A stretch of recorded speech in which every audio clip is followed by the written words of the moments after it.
चमकते हुए रत्नों से भरी हुई थीं। हर तरफ कीमती पत्थर, पन्ने, माणिक और यहां तक कि हीरे तक जड़े हुए थे। शॉन खुशी में दीवार से कुछ हीरे निकाल लेता है, लेकिन तभी उनके पैरों के नीचे की जमीन हल्के से कांपने लगती है। तुरंत ट्रेवर और हैना समझ जाते हैं कि वो जिस पत्थर पर खड़े हैं वो मस्कोवाइट है। ये एक ऐसा पत्थर होता है जो ज्यादा दबाव बिल्कुल सहन नहीं कर पाता। जरा सी हलचल उसे तोड़ सकती थी, इसलिए तीनों बिल्कुल धीरे धीरे पीछे हटने की कोशिश करते हैं। लेकिन तभी शॉन के बैग से एक हीरा फिसलकर नीचे गिर जाता है। जैसे ही वो हीरा गिरता है, उनके पैरों के नीचे की सतह तेज आवाज के साथ टूटने लगती है और अगले ही पल तीनों एक साथ नीचे गिरने लगते हैं। वे काफी देर तक गिरते ही रहते हैं। हैरानी की बात यह थी कि नीचे जमीन आती ही नहीं। ऐसा लगता है जैसे ये गड्ढा सैकड़ों किलोमीटर गहरा हो। काफी देर बाद उन्हें नीचे पानी की झलक दिखाई देती है, लेकिन ट्रेवर ये सब पहले ही भांप चुका था, क्योंकि उसे पता था कि अब वो धरती के उस हिस्से में पहुंच चुके हैं जहां से वापसी आसान नहीं होने वाली। ट्रेवर को पहले से अंदाजा था कि नीचे पानी हो सकता है। वो तुरंत सबको सांस रोकने के लिए कह देता है। कुछ ही सेकंड में पानी उनके गिरने की रफ्तार धीमी कर देता है। आखिरकार तीनों बहुत नीचे जाकर एक विशाल झील में गिरते हैं। झील के किनारे पत्थरों की एक ऊंची दीवार थी। ट्रेवर और शॉन तैरकर किसी तरह बाहर निकल आते हैं, लेकिन हैना का बैग काफी भारी था, जिसकी वजह से वो ऊपर नहीं आ पाती।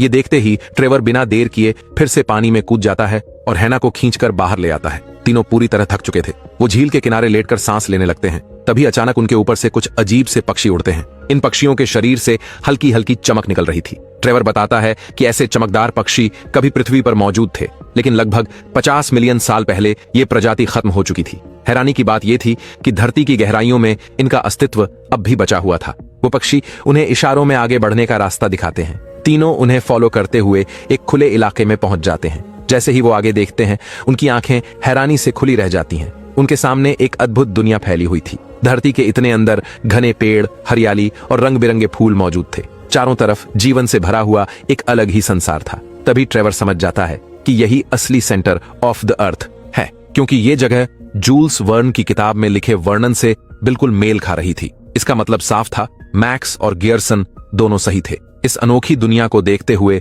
तीनों आगे बढ़ते रहते हैं। कुछ देर बाद उन्हें विशाल आकार के फंगस दिखाई देते हैं। इन बड़े बड़े फंगस के बीच से चलते हुए वो एक और गुफा तक पहुंचते हैं। इस गुफा की दीवारें पेड़ों की जड़ों से ढकी हुई थीं। आसपास लताएं और घना जंगल फैला था। शॉन सबसे पहले गुफा के अंदर जाता है और ट्रेवर उसके पीछे पीछे। गुफा के अंदर उन्हें कुछ पुराने सामान मिलते हैं। ऐसा लगता है जैसे कोई कई साल पहले यहाँ रह चुका हो। पहले तो ट्रेवर सोचता है कि शायद किताब का किरदार लिडनब्रॉक यहाँ रुका होगा, लेकिन तभी शॉन को एक पुराना हैंडबैग मिलता है। उसके अंदर से एक नोटबुक निकलती है। नोटबुक की लिखावट देखते ही ट्रेवर चौंक जाता है। ये बिल्कुल मैक्स की हैंडराइटिंग थी। इसका मतलब साफ था, मैक्स कभी यहीं रह चुका था। मैक्स ने अपनी नोटबुक में धरती के नीचे मौजूद एक विशाल समुद्र का जिक्र किया था और वो समुद्र इसी गुफा के दूसरी तरफ था। तभी अचानक हैना की आवाज आती है। वो उन्हें समुद्र की ओर बुला रही होती है। जब ट्रेवर और शॉन वहां पहुंचते हैं तो उनकी आंखें भावुक हो जाती हैं, क्योंकि उनके सामने वो समंदर था जिसके बारे में मैक्स ने सालों पहले लिखा था। ये सिर्फ एक खोज नहीं थी, ये मैक्स के सपने की जिंदा गवाही थी। समुद्र अब किसी जिंदा चीज की तरह दहाड़ रहा था। तेज बारिश की हर बूंद आग की तरह शरीर पर गिर रही थी। भेला हवा के सहारे आगे तो बढ़ रहा था, लेकिन कंट्रोल किसी के हाथ में नहीं था। अचानक पानी के अंदर कुछ हिलता हुआ महसूस होता है। अगले ही पल एक भयानक साया समंदर से बाहर निकलता है। ये कोई आम मछली नहीं थी। इसके पंख चमगादड़ जैसे फैले हुए थे और आंखें लाल अंगारों की तरह जल रही थीं। एक दो नहीं, बल्कि दर्जनों राक्षसी मछलियां हवा में उड़ते हुए भेले की तरफ बढ़ने लगती हैं। लेकिन तभी समंदर की सतह फटने जैसी आवाज आती है। पानी के अंदर से उभरते हैं कुछ विशाल साए। इनके सिर अजगर जैसे थे, लंबी गर्दन और दांत पत्थर तोड़ देने वाले। ये कोई साधारण जीव नहीं थे, मानो किसी भूली बिसरी दुनिया के रखवाले हों। लेकिन हैरानी की बात यह थी कि ये राक्षस इंसानों की तरफ देखते तक नहीं। उनका सारा गुस्सा उन्हीं उड़ने वाली मछलियों पर था। एक एक करके वो मछलियां इन दानवों का शिकार बनने लगती हैं। तभी ट्रावोर को समझ आता है, ये हमें नहीं, इन्हें खत्म कर रहे हैं। इस मौके का फायदा उठाकर तीनों चुपचाप आगे बढ़ने लगते हैं। लेकिन किस्मत यहीं चैन से बैठने वाली नहीं थी। तेज हवा का एक झोंका आता है और पाल जोर से फड़फड़ाने लगता है। रस्सियां चरमराने लगती हैं। सॉन दौड़कर पाल को पकड़ लेता है। पूरी ताकत से दोनों हाथ जमाता है, लेकिन हवा इंसान से ज्यादा ताकतवर थी। एक पल में सॉन जमीन से ऊपर उठता है और अगले ही पल वो हवा के साथ आसमान में बहने लगता है। ट्रावोर उसका नाम चिल्लाता है। हाना दौड़ती है, लेकिन कुछ भी उनके हाथ में नहीं रहता। उनकी आंखों के सामने सॉन धुंध में गायब हो जाता है। उधर तूफान थमने के बाद सॉन को जमीन का एहसास होता है। वो जिंदा था। वो एक अलग तट पर आ गिरा था। वो पानी पीने के लिए समुद्र की तरफ झुकता है, लेकिन एक घूंट में ही समझ जाता है ये पानी जहर से कम नहीं। तभी उसे महसूस होता है जैसे कोई उसे देख रहा हो। वो ऊपर देखता है। एक अजीब सा पक्षी शांत आंखों के साथ हवा में मंडरा रहा था। डर नहीं, बल्कि रास्ता दिखाने वाली नजर। सॉन उसके पीछे चल पड़ता है। कुछ देर बाद वो एक गुफा के सामने खड़ा होता है। गुफा की दीवारों से ठंडा साफ पानी बह रहा था। एक एक घूंट के साथ उसके शरीर में ताकत लौटने लगती है। अब उसे सिर्फ एक चीज चाहिए थी, रास्ता। वो ट्रावोर का दिया हुआ कंपास निकालता है, लेकिन सुई बेकाबू हो चुकी थी। सॉन समझ जाता है यहाँ कोई जबरदस्त चुंबकीय ताकत है। आगे बढ़ते ही उसके सामने एक नामुमकिन नजारा होता है। पत्थर हवा में तैर रहे थे, कोई रस्सी नहीं, कोई सहारा नहीं, सिर्फ हिम्मत। सॉन गहरी सांस लेता है और पहला कूद लगाता है। 1 2 3 पत्थर, लेकिन चौथा पत्थर उसका वजन सहन नहीं कर पाता। वो हिलने लगता है। सॉन का संतुलन बिगड़ता है। नीचे गहरी खाई। एक पल के लिए सब थम जाता है और फिर हवा उसे आगे धकेल देती है। वो गिरता नहीं, वो उड़ता हुआ दूसरी तरफ पहुंच जाता है। वो जोर से हंसता है। इधर ट्रावोर और हाना भी समुद्र पार करके तट पर पहुंचते हैं, लेकिन चारों तरफ देखने के बाद एक ही सच्चाई सामने आती है, सॉन वहां नहीं है। हाना की आंखों में डर उतर आता है। ट्रावोर मुट्ठी भींच लेता है। वो जिंदा है, ट्रावोर खुद से कहता है। मुझे पता है वो जिंदा है। और अब तीनों की मंजिल एक ही थी, लेकिन रास्ते अलग अलग। थकान हद से ज्यादा बढ़ चुकी थी। ट्रावोर और हाना एक गुफा के पास रुककर सांस लेने लगते हैं। चारों तरफ सन्नाटा था, इतना शांत कि खतरनाक लगने लगा। अचानक जमीन हिलती है। गुफा के पास खड़ा एक विशाल पौधा धीरे धीरे हरकत करने लगता है। ये कोई आम पेड़ नहीं था। इसके तने पर कई मुंह थे और हर मुंह के अंदर नुकीले दांत। किताबों में पड़ी हुई कहानी अब उनकी आंखों के सामने जिंदा थी। पेड़ चीख जैसी आवाज निकालता है, लेकिन तभी उसकी लताएं हाना को जकड़ लेती हैं। हाना चीखती है। अब ट्रावोर के सामने एक नहीं कई मुंह थे, जो उसे चारों तरफ से घेर लेते हैं। हर तरफ से हमला, हर सेकंड मौत के करीब। आखिरी ताकत जुटाकर ट्रावोर पेड़ के तने पर जोरदार वार करता है। सब कुछ शांत हो जाता है। हाना आजाद हो जाती है। दोनों जमीन पर बैठकर कुछ पल बस जिंदा रहने का एहसास करते हैं। एक और मौत को पीछे छोड़ चुके थे। थोड़ी देर बाद वे आगे बढ़ते हैं और आखिरकार उस नदी को देख लेते हैं, लेकिन एक नाम अब भी गायब था, सॉन। दूसरी तरफ सॉन भी उसी नदी की ओर बढ़ रहा था, लेकिन रास्ते में वो एक डरावनी जगह पर पहुंच जाता है। चारों तरफ विशाल जानवरों की हड्डियां बिखरी थीं, इतनी बड़ी कि इंसान उनके सामने छींटी लगे। तभी दूर से एक गहरी दहाड़ गूंजती है। सॉन का दिल बैठ जाता है। इसका मतलब साफ था, ये जानवर सिर्फ इतिहास नहीं थे, ये अभी भी जिंदा थे। वो तुरंत एक चट्टान के पीछे छुप जाता है, लेकिन किस्मत उसके खिलाफ खड़ी थी। एक विशाल डायनासोर ठीक उसी चट्टान पर आकर रुकता है। एक पल और उसकी आंखें सीधे सॉन पर टिक जाती हैं। भागो! सॉन पूरी ताकत से दौड़ पड़ता है। धरती कांपती है जब वो दानव उसके पीछे दौड़ता है। भागते भागते सॉन एक गुफा के अंदर घुस जाता है, लेकिन डायनासोर रुकता नहीं।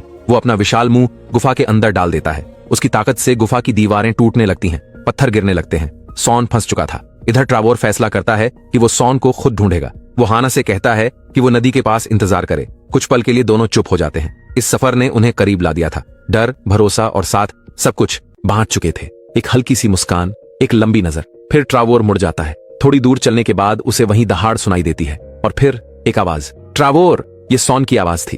अब कोई शक नहीं बचता। ट्रावोर चट्टान के पास पहुंचता है और समझ जाता है सॉन दूसरी तरफ फंसा है। वो बिना सोचे पूरी ताकत से पत्थर पर वार करता है। आखिरकार पत्थर टूट जाता है। धूल के बीच उसे सॉन दिखाई देता है, जिंदा, डर से कांपता हुआ, लेकिन जिंदा। ट्रावोर उसे खींचकर बाहर निकालता है और दोनों बिना कुछ कहे एक दूसरे को कसकर पकड़ लेते हैं।